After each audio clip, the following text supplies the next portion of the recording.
Hi, and welcome to my daily devotional for Monday, the 11th of January. Our reading comes from Hebrews chapter 4. For the person having entered into his rest does rest from their works, just as God did from his. There is a well-known and well-loved hymn that speaks of the assurance that we have. It is, "Blessed assurance, Jesus is mine." The words of the hymn express the guarantee that the followers of Jesus have. The hymn expresses the certain confidence that we have in Jesus to save us.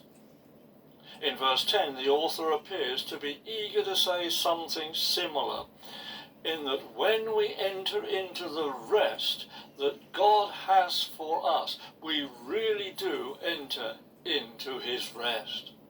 Entering into God's rest means the elimination of doing work that is no longer profitable for us.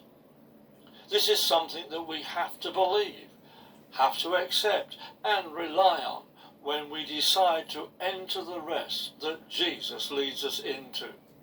When God called me to leave being a full-time paid pastor, I and my wife had to have the assurance that doing so would mean entering into his rest.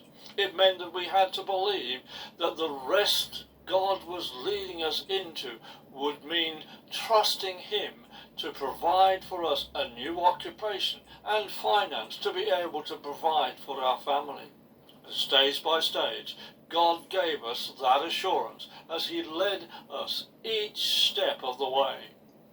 The rest of God is guaranteed by the death and resurrection of Jesus. When he ascended into heaven, he entered into the rest of the Father.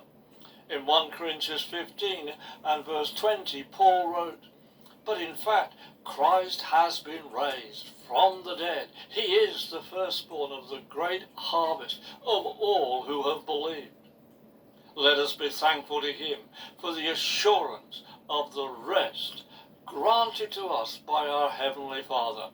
Have a great and blessed-filled day.